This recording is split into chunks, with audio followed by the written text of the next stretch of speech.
ನಮಸ್ಕಾರ ಎಲ್ರಿಗೂ. ಇವತ್ತಿನ ಸ್ಪೆಷಲ್ ಒಬ್ಬಟ್ಟು ಸಾಫ್ಟಾಗಿ ಬರಬೇಕು ಅಂತಂದರೆ ಕಣಕ ಎಷ್ಟು ಸಾಫ್ಟಾಗಿರುತ್ತೋ ಅಷ್ಟೇ ಸಾಫ್ಟಾಗಿ ಮೃದುವಾಗಿ ಒಬ್ಬಟ್ಟು ರೆಡಿ ಆಗುತ್ತೆ. ಆರಾಮಾಗಿ ಎಷ್ಟು ಒಬ್ಬಟ್ಟು ಬೇಕಾಗಿದ್ರೂ ನೀವು ತಟ್ಬೋದು. ಸೊ ಅದಕ್ಕಾಗಿ ಮೇನಾಗಿ ಕಣಕ ಹೇಗೆ ಮಾಡೋದು, ಹೇಗೆ ಮೃದು ಮಾಡೋದು ಅಂತ ಅನ್ನೋದನ್ನು ಈ ವಿಡಿಯೋ ಮುಖಾಂತರ ನಿಮಗೆ ತೋರಿಸ್ಕೊಡ್ತಾ ಇದ್ದೀನಿ. ಖಂಡಿತವಾಗ್ಲೂ ಈ ವಿಡಿಯೋ ಮೊದಲನೇ ಬಾರಿ ಒಬ್ಬಟ್ಟು ಮಾಡೋರಿಗಂತೂ ತುಂಬಾ ಒಳ್ಳೆಯ ಟಿಪ್ಸನ್ನು ಕೊಡುತ್ತೆ. ಹಾಗಾಗಿ ನಾನು ಇದರಲ್ಲಿ ತಿಳಿಸಿರುವಂಥ ಟಿಪ್ಸನ್ನು ನೀವು ಫಾಲೋ ಮಾಡಿದ್ರೆ ಒಬ್ಬಟ್ಟು ನಿಜವಾಗ್ಲೂ ಪೂರಿ ರೀತಿಯಲ್ಲೇ ಆಗುತ್ತೆ, ತುಂಬ ಮೃದುವಾಗಿ ಸಾಫ್ಟಾಗಿ ರೆಡಿ ಆಗುತ್ತೆ.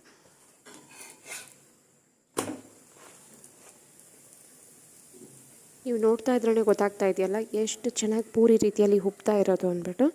ಸೊ ಇದೇ ಥರ ಪ್ರತಿಯೊಂದು ಒಬ್ಬಟ್ಟು ಪೂರಿ ರೀತಿಯೇ ಉಬ್ಬುತ್ತೆ. ತಿನ್ನೋದಕ್ಕಂತೂ ತುಂಬಾ ಮೃದುವಾಗಿರುತ್ತೆ. ಒಂದು ಒಬ್ಬಟ್ಟು ತಿನ್ನೋರು ಆರಾಮಾಗಿ 2 ಒಬ್ಬಟ್ಟನ್ನು ತಿಂತಾರೆ. ಇದಕ್ಕೆಲ್ಲ ಮೇನಾಗಿ ಬೇಕಾಗಿರುವಂಥದ್ದು ಕಣಕ ಎಷ್ಟು ಸಾಫ್ಟಾಗಿರುತ್ತೋ ಅಷ್ಟೇ ಸಾಫ್ಟಾಗಿ ಒಬ್ಬಟ್ಟು ರೆಡಿ ಆಗುತ್ತೆ. ಇಲ್ಲಿ ನೋಡ್ತಾ ಇರ್ಬೋದು ನೀವು ಎಷ್ಟು ಚೆನ್ನಾಗಿದು ಸ್ಟ್ರೆಚ್ ಆಗ್ತಾ ಇದೆ ಅಂದ್ಬಿಟ್ಟು. ಈ ರೀತಿಯಲ್ಲಿ ಕಣಕನ ರೆಡಿ ಮಾಡ್ಕೊಳ್ಬೇಕು ಅಂದರೆ ಏನೇನು ಟಿಪ್ಸ್ನ ಫಾಲೋ ಮಾಡಬೇಕು ಅಂತ ಅನ್ನೋದನ್ನು ನಾನು ಹೇಳ್ತೀನಿ, ನೀವು ನೋಡ್ಕೊಳ್ಳಿ. ಮೊದಲನೇದಾಗಿ ಮೆಷರ್ಮೆಂಟ್ ತುಂಬಾ ಇಂಪಾರ್ಟೆಂಟ್ ಆಗುತ್ತೆ. ನಾನಿಲ್ಲಿ ಮೆಷರಿಂಗ್ ಕಪ್ಪನ್ನು ಬಳಸ್ತಾ ಇದ್ದೀನಿ. ಇನ್ ಕೇಸ್ ನಿಮ್ಮ ಹತ್ರ ಮೆಷರಿಂಗ್ ಕಪ್ ಇಲ್ಲ ಅಂತಂದರೆ ತೊಂದರೆನೇ ಇಲ್ಲ. ನೀರು ಕುಡಿಯೋವಂಥ ಗ್ಲಾಸ್ ಇರುತ್ತಲ್ಲ ಅದನ್ನು ಸಹ ನೀವು ಬಳಸ್ಬೋದು. ನೋಡಿ, ಇದರಲ್ಲಿ ಅರ್ಧ ಕಪ್ಪಕ್ಕೆ ನೀವು ಬಳಸ್ಕೊಳ್ಳಿ. ನಾನು ರೆಡ್ ಕಪ್ ಏನು ತೋರಿಸಿದೆ ಅದು ಅರ್ಧ ಕಪ್ಪು. ಸೊ ಇದರಲ್ಲಿ ಅರ್ಧ ಕಪ್ ಲೋಟದಷ್ಟು ನೀವು ಬಳಸ್ಕೊಂಡ್ರೆ ಮೆಷರ್ಮೆಂಟ್ ಕರೆಕ್ಟಾಗಿರುತ್ತೆ. ಈಗ ನಾನಿಲ್ಲಿ ಅರ್ಧ ಕಪ್ಪಷ್ಟು ಮೈದಾ ಹಿಟ್ಟನ್ನು ತೊಗೊಳ್ತಾ ಇದ್ದೀನಿ. ಮೈದಾ ಹಿಟ್ಟು ತೊಗೊಳ್ಬೇಕಾದ್ರೆ ಒಳ್ಳೆ ಕ್ವಾಲಿಟಿ ಮೈದಾ ಹಿಟ್ಟನ್ನು ತೊಗೊಳ್ಳಿ. ಲೋಕಲ್ ಅಂಗಡಿನಲ್ಲೆಲ್ಲ ತೊಗೊಂಡು ಅದು ತುಂಬ ಚೆನ್ನಾಗಿಲ್ಲ ಅಂತ ಅನ್ನೋದಾದರೆ ಕಣಕನೇ ಹಾಳಾಗೋಗ್ಬಿಡುತ್ತೆ. ಹಾಗೆ ಇಲ್ಲಿ ನಾನು ಮೈದಾ ಹಿಟ್ಟು ತೊಗೊಳ್ಬೇಕಾದ್ರೆ ನೀವು ಅಬ್ಸರ್ವ್ ಮಾಡಿ, ನಾನು ತಲೆ ಸೌರಿ ತೊಗೊಳ್ತಾ ಇಲ್ಲ. ಇನ್ ಕೇಸ್ ನೀವೇನಾದರೂ ತಲೆ ಸೌರಿ ತೊಗೊಳೋದಾದರೆ ಅದೇ ಅಳತೆನಲ್ಲಿನೇ ನೀವು ಚಿರೋಟಿ ರವೆನ ತೊಗೊಳ್ಬೇಕಾಗತ್ತೆ. ಸೊ ನೀವು ಯಾವ ರೀತಿ ಮೈದಾನ ತೊಗೊಳ್ತೀರೋ ಅದೇ ರೀತಿಯಲ್ಲೇ ಚಿರೋಟಿ ರವೆನೂ ಸಹ ತೊಗೊಳ್ಬೇಕು. ಇಲ್ಲಿ ನಾನು ಅರ್ಧ ಕಪ್ಪಷ್ಟು ಮೈದಾನ ಬಳಸ್ಕೊಂಡಿದ್ನಲ್ಲ, ಸೇಮ್ ಅದೇ ಕಪ್ಪಲ್ಲಿನೇ ಅರ್ಧ ಕಪ್ಪಷ್ಟು ಚಿರೋಟಿ ರವೆನ ತೊಗೊಳ್ತಾ ಇದ್ದೀನಿ. 1:1 ರೇಷಿಯೋನಲ್ಲಿ ನಾನು ಇವಾಗ ಮಾಡ್ತಾ ಇರೋದು. ಈ ರೀತಿ ನೀವು ತೊಗೊಂಡ್ರೆ ಕಣಕ ತುಂಬ ಅಂದರೆ ತುಂಬ ಸಾಫ್ಟಾಗುತ್ತೆ. ಕೆಲವರು ಕಾಲು ಭಾಗ ಅಳತೆನಲ್ಲಿ ತೊಗೊಳ್ತಾರೆ, ಕೆಲವರು ಅರ್ಧ ಭಾಗ ಅಳತೆನಲ್ಲಿ ತೊಗೊಳ್ತಾರೆ. ಆದರೆ ಈ ರೀತಿ 1:1 ತೊಗೊಂಡ್ರೆ ನಿಮಗೆ ಕಣಕ ತುಂಬ ಸಾಫ್ಟಾಗುತ್ತೆ. ಈಗ ನಾನು ಮೈದಾನ ಸೈಡಿಗೆ ಜರುಗಿಸ್ಕೊಂಡು ಚಿರೋಟಿ ರವೆನ ಹಾಕ್ಕೊಳ್ತಾ ಇದ್ದೀನಿ. ದೊಡ್ಡ ಬೌಲ್ ಇರೋದ್ರಿಂದ ನಾನು ಇದರಲ್ಲೇ ಡೈರೆಕ್ಟಾಗಿ ಹಾಕ್ಕೊಂಡಿದ್ದೀನಿ. ಇನ್ ಕೇಸ್ ನೀವು ದೊಡ್ಡ ಬೌಲಲ್ಲಿ ಮಾಡ್ತಾಯಿಲ್ಲ ಅಂದರೆ ಮೊದಲು ಚಿರೋಟಿ ರವೆನ ಹಾಕ್ಕೊಂಡು ಆನಂತರ ಮೈದಾನ ಅದರ ಜೊತೆಗೆ ಸೇರಿಸ್ಕೊಳ್ಳಿ. ಈಗ ಮೊದಲನೇದಾಗಿ ಚಿರೋಟಿ ರವೆಗೆ ಸ್ವಲ್ಪ ನೀರನ್ನು ಸೇರಿಸ್ಕೊಳ್ಬೇಕು. ಸ್ವಲ್ಪ ನೀರನ್ನು ಸೇರಿಸ್ಕೊಂಡು ಮುದ್ದೆ ರೀತಿಯಲ್ಲಿ ಕಲಿಸ್ಕೊಳ್ಬೇಕಾಗತ್ತೆ. ಮೊದಲು ನೀವು ಈ ರೀತಿ ಮಾಡಿಲ್ಲ ಅಂತಂದರೆ ಆನಂತರ ಇದು ತುಂಬ ನೀರನ್ನು ಹೀರ್ಕೊಳ್ಳುತ್ತೆ ಮತ್ತು ಕಣಕ ಬಂದು ತುಂಬ ಗಟ್ಟಿಯಾಗೋ ಚಾನ್ಸಸ್ಸು ತುಂಬ ಇರುತ್ತೆ. ಹಾಗಾಗಿ ಮೊದಲೇ ರವೆಗೆ ಎಷ್ಟು ನೀರು ಹೀರಿಸ್ಬೇಕೋ ಅಷ್ಟು ನೀರನ್ನು ಹೀರಿಸ್ಬಿಟ್ಟು ಅಂದರೆ ಮಿಕ್ಸ್ ಮಾಡಿ ಒಂದು 2 ನಿಮಿಷ ಬಿಟ್ಟರೆ ಸಾಕು. ನಿಮ್ಗೆ ಗೊತ್ತಾಗ್ಬಿಡುತ್ತೆ ಅದು ಪೂರ್ತಿಯಾಗಿ ನೀರು ಹೀರ್ಕೊಂಡಿದೆ ಅಂತಂದ್ಬಿಟ್ಟು. ಈಗ ಚಿರೋಟಿ ರವೆ ಎಲ್ಲ ಕಲಸಿದಾಗಿದೆ ನೋಡಿ. ಕಲಸಿದ ನಂತರ ಈ ರೀತಿ ಇದು ಸಾಫ್ಟಾಗಿ ಆಗಿದೆ. ಈ ಥರ ಕಲಸಿದಾದ್ಮೇಲೆ ಒಂದು 2 ನಿಮಿಷ ಟೈಮ್ ಗ್ಯಾಪ್ ಬಿಟ್ಬಿಡಿ. 2 ನಿಮಿಷ ಆಗಿದ ನಂತರ ನೋಡಿ, ನೀರೆಲ್ಲ ಚೆನ್ನಾಗಿ ಹೀರ್ಕೊಂಡು ರವೆ ಅಂತಲೇ ಅನ್ನಿಸ್ತಾ ಇಲ್ಲ, ರವೆ ಥರ ಫೀಲಿಂಗೇ ಇಲ್ಲ.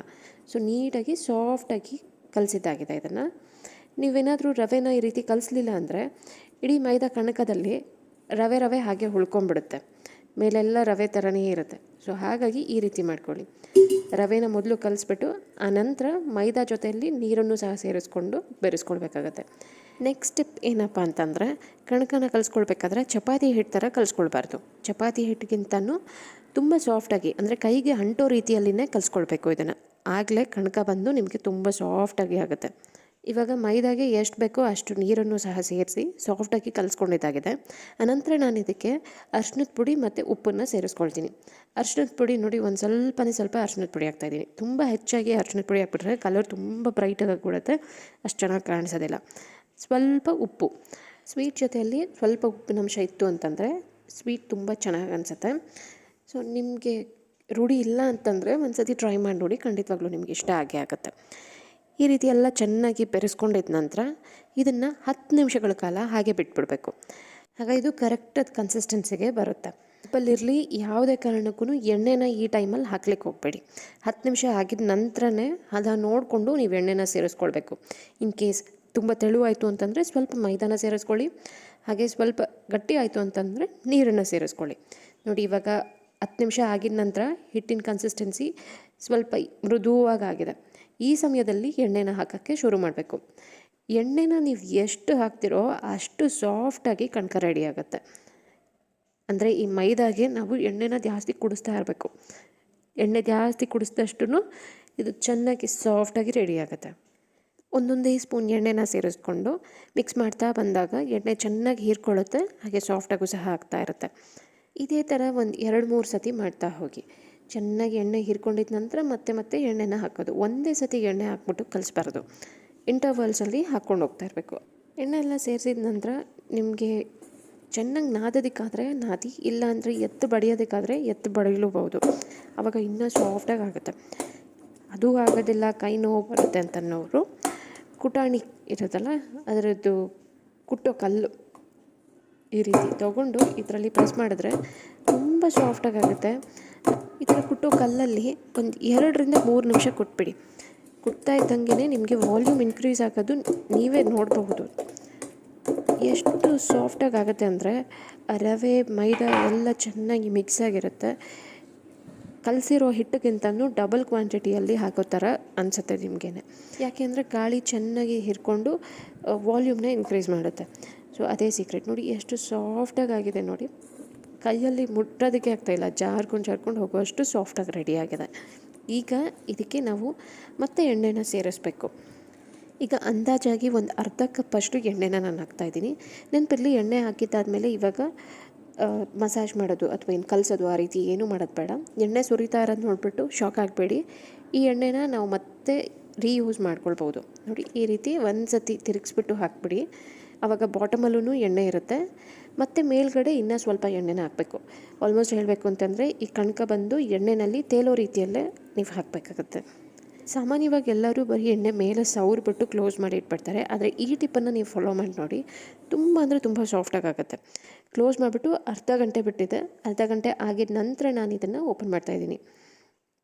ಮ್ಯಾಕ್ಸಿಮಮ್ ಆಗಿ ನೀವು ಎಷ್ಟೊತ್ತು ಬಿಡಬಹುದೋ ಅಷ್ಟೊತ್ತು ಬಿಡಿ. ಎಣ್ಣೆನ ತೆಗಿಯೋದಕ್ಕೆ ಅರ್ಧ ಗಂಟೆ ಬಿಟ್ಟರೆ ಸಾಕು. ನೋಡಿ, ಆ ನಂತರ ನಾನು ಎಣ್ಣೆನ ಬಗ್ಸ್ಕೊಳ್ತಾ ಇದ್ದೀನಿ. ಮೈದಾ ಎಷ್ಟು ಬೇಕೋ ಅಷ್ಟು ಎಣ್ಣೆನ ಹೀರ್ಕೊಂಡು ಆ ನಂತರ ಉಳಿದಿರೋ ಎಣ್ಣೆನ ಬಿಟ್ಬಿಡುತ್ತೆ, ಮೇಲೆ ತೇಲ್ತಾ ಇರುತ್ತಲ್ಲ, ಅದನ್ನು ನಾನು ಬಗ್ಸಿ ರೆಡಿಯಾಗಿ ಎತ್ತಿಟ್ಕೊಳ್ತಾ ಇದ್ದೀನಿ. ಈ ಎಣ್ಣೆನ ನಾವು ಒಬ್ಬಟ್ಟು ಮಾಡೋದಕ್ಕಾದರೂ ಯೂಸ್ ಮಾಡ್ಕೊಳ್ಬೋದು, ಅಥವಾ ಬೇರೆ ಯಾವುದಕ್ಕಾದ್ರೂ ಸಹ ಯೂಸ್ ಮಾಡ್ಕೊಬೋದು. ಒಗ್ಗರಣೆಗೆ ಏನಕ್ಕಾದರೂ ಸಹ ನಾವು ಯೂಸ್ ಮಾಡ್ಕೊಳ್ಬೋದು. ಈಗ ಮತ್ತೊಮ್ಮೆ ಮೈದಾನ ಚೆನ್ನಾಗಿ ಕಲಿಸ್ಕೊಳ್ಬೇಕಾಗತ್ತೆ. ನಿಮಗೆ ನೋಡ್ತಾ ಇದ್ರೇ ಗೊತ್ತಾಗ್ತಾ ಇದೆ ನೋಡಿ, ಎಷ್ಟು ನೀಟಾಗಿ ನನ್ನ ಫಿಂಗರ್ ಪ್ರಿಂಟ್ಸ್ ಎಲ್ಲ ಅದ್ರ ಮೇಲೆ ಬೀಳ್ತಾ ಇದೆ, ಎಷ್ಟು ಸಾಫ್ಟಾಗಿ ಆಗಿದೆ ಅಂತ. ತುಂಬ ಈಸಿಯಾಗಿ ನೀವು ಇದರಲ್ಲಿ ಉಂಡೆಗಳನ್ನ ರೆಡಿ ಮಾಡಿ ಇಟ್ಕೊಳ್ಬೋದು. ಬೇಕು ಅಂದರೆ ನೀವು ಮುಂಚೆನೇ ಉಂಡೆಗಳನ್ನ ಈ ರೀತಿ ರೆಡಿ ಮಾಡಿ ಸೈಡಲ್ಲಿ ಇಟ್ಬಿಡಿ. ಆದರೆ ಇಡಬೇಕಾದ್ರೆ ಒಂದು ಜ್ಞಾಪಕ ಇಟ್ಕೊಳ್ಳಿ, ಒಂದು ಉಂಡೆಗೆ ಇನ್ನೊಂದು ಉಂಡೆ ಟಚ್ ಆಗಬಾರ್ದು. ಟಚ್ ಆಯಿತು ಅಂತಂದರೆ ಒಂದಕ್ಕೊಂದು ಮತ್ತೆ ಅಂಟ್ಕೊಂಡ್ಬಿಡುತ್ತೆ. ಆನಂತರ ನೀವು ಮತ್ತೆ ಸಪ್ರೇಟ್ ಮಾಡ್ಕೊಳ್ಬೇಕಾಗತ್ತೆ. ಆ ಥರದ್ದೊಂದು ಪ್ರಾಬ್ಲಮ್ ಬರೋದು ಬೇಡ ಅಂತ ಅನ್ನೋದಾದರೆ ನೀವು ಒಬ್ಬಟ್ಟು ತಟ್ಕೊಳ್ಬೇಕಾದ್ರೇ ಸ್ವಲ್ಪನೇ ಮೈದಾನ ನೀವು ರೌಂಡಾಗಿ ಮಾಡಿಕೊಂಡು ರೆಡಿ ಇಟ್ಕೊಳ್ಬೋದು. ನೋಡಿದ್ರಲ್ಲ ಎಷ್ಟು ಸುಲಭವಾಗಿ, ತುಂಬ ಮೃದುವಾಗಿ ನೀವು ಒಬ್ಬಟ್ಟಿನ ಕಣಕನ ನೀವು ರೆಡಿ ಮಾಡ್ಕೊಳ್ಬೋದು ಅಂತ. ನೀವು ಎಷ್ಟು ಟೈಮ್ ಇದಕ್ಕೆ ಊರೋದಕ್ಕೆ ಬಿಡ್ತೀರೋ ಅಷ್ಟು ಚೆನ್ನಾಗಿ ಸಾಫ್ಟಾಗಿ ಆಗುತ್ತೆ. ಹಾಗೆ ಎಷ್ಟು ಆಯಿಲನ್ನು ಹಾಕ್ತಿರೋ ಅಷ್ಟೇ ಚೆನ್ನಾಗಿ ಸಾಫ್ಟಾಗಿ ಆಗುತ್ತೆ. ಹಬ್ಬದ ದಿನ ಸ್ನಾನ ಆಗಿದ ನಂತರ ಮೊದಲು ಕಣಕನ ರೆಡಿ ಮಾಡಿಟ್ಬಿಟ್ಟು ಆ ನಂತರ ನೀವು ಬೇರೆ ಎಲ್ಲ ಕೆಲಸನೂ ಮಾಡಿ ಲಾಸ್ಟಲ್ಲಿ ಒಬ್ಬಟ್ಟು ತಟ್ಕೊಳ್ಳೋದುವಾಗ ಕಣಕ ನೆನೆಯೋದಕ್ಕೆ ತುಂಬ ಟೈಮ್ ಕೊಟ್ಟಂಗೆ ಆಗುತ್ತೆ. ಹಾಗೆ ತುಂಬ ಚೆನ್ನಾಗಿ ಸಾಫ್ಟಾಗೂ ಆಗುತ್ತೆ. ನಂತರ ನೀವು ಈ ರೀತಿ ಸಾಫ್ಟಾಗಿ ತಟ್ಕೊಂಡು ಒಬ್ಬಟ್ಟನ್ನ ರೆಡಿ ಮಾಡ್ಕೊಳ್ಬೋದು. ಈಸಿಯಾಗಿ ಫ್ಲೋ ಅಲ್ಲಿ ಹೋಗುತ್ತೆ, ಏನು ಕಷ್ಟ ಅಂತಲೇ ಅನಿಸೋದಿಲ್ಲ. ಹಾಗೆ ಫೈನಲ್ ಔಟ್ಪುಟ್ ಇರುತ್ತಲ್ಲ, ಅದು ನಿಮಗೂ ನಿಜವಾಗ್ಲೂ ಖುಷಿನ ಕೊಡುತ್ತೆ. ಈ ಸಾರಿ ಯುಗಾದಿ ಹಬ್ಬಕ್ಕೆ ನಾನಿಲ್ಲಿ ಹೇಳ್ಕೊಟ್ಟಿರೋವಂಥ ಟಿಪ್ಸನ್ನು ಫಾಲೋ ಮಾಡಿಕೊಂಡು ಕಣಕನ ರೆಡಿ ಮಾಡಿ ಖಂಡಿತವಾಗ್ಲೂ ನಿಮ್ಮ ಒಂದೊಂದು ಒಬ್ಬಟ್ಟು ಉಬ್ಬಿ ಸಾಫ್ಟಾಗಿ ರೆಡಿ ಆಗುತ್ತೆ. ಹಾಗೆ ಒಂದು ಒಬ್ಬಟ್ಟು ತಿನ್ನೋರು 2 ಒಬ್ಬಟ್ಟು ಅಂತೂ ಖಂಡಿತವಾಗ್ಲೂ ತಿಂತಾರೆ. ಮನೆ ಮಂದಿಗೆಲ್ಲ ತುಂಬಾ ಖುಷಿನೂ ಆಗುತ್ತೆ. ನಿಮಗೆಲ್ಲ ಈ ವಿಡಿಯೋ ಇಷ್ಟ ಆಯಿತು ಅಂತಂದರೆ ಪ್ಲೀಸ್ ಒಂದು ಲೈಕ್ ಬಟನ್ನ ಕೊಡೋದನ್ನು ಮರಿಬೇಡಿ. ಹಾಗೆ ನಿಮ್ಮ ಫ್ಯಾಮಿಲಿ ಫ್ರೆಂಡ್ಸ್ ಜೊತೆಗೆ ಶೇರ್ ಮಾಡಿ. ಯಾರೆಲ್ಲ ಹೊಸದಾಗಿ ಒಬ್ಬಟ್ಟು ಮಾಡ್ತಾಯಿದ್ದಾರೆ ಅವರಿಗೆ ಈ ಒಂದು ರೆಸಿಪಿ ಖಂಡಿತವಾಗ್ಲೂ ಹೆಲ್ಪ್ ಆಗೇ ಆಗುತ್ತೆ. ಇನ್ನು ಚಾನಲ್ಗೆ ಸಬ್ಸ್ಕ್ರೈಬ್ ಆಗಿಲ್ಲ ಅಂತಂದರೆ ಈ ಕೂಡಲೇ ಸಬ್ಸ್ಕ್ರೈಬ್ ಬಟನನ್ನು ಕ್ಲಿಕ್ ಮಾಡಿ ಪಕ್ಕದಲ್ಲೇ ಬರುವಂಥ ಗಂಟೆನ ಬಡಿಯೋದನ್ನು ಮರಿಬೇಡಿ. ನೀವು ಗಂಟೆನ ಬಡ್ದಿಲ್ಲ ಅಂತಂದರೆ ನಾನು ಹಾಕೋ ವಿಡಿಯೋ ನೋಟಿಫಿಕೇಷನ್ ನಿಮಗೆ ತಲುಪೋದಿಲ್ಲ. ಹಾಗೆ ಪಕ್ಕದಲ್ಲಿ ಆಲ್ ಅನ್ನೋ ಬಟನನ್ನು ಸಹ ಕ್ಲಿಕ್ ಮಾಡಿ, ಆಗ ಪ್ರತಿಯೊಂದು ವಿಡಿಯೋ ನೋಟಿಫಿಕೇಷನ್ನು ನಿಮಗೆ ಬಂದೇ ಬರುತ್ತೆ. ಇಷ್ಟು ಹೇಳ್ತಾ ಈ ವಿಡಿಯೋನ ಇಲ್ಲಿಗೆ ಎಂಡ್ ಮಾಡ್ತಾ ಇದ್ದೀನಿ. ನಮಸ್ಕಾರ ಎಲ್ರಿಗೂ. Thanks for watching.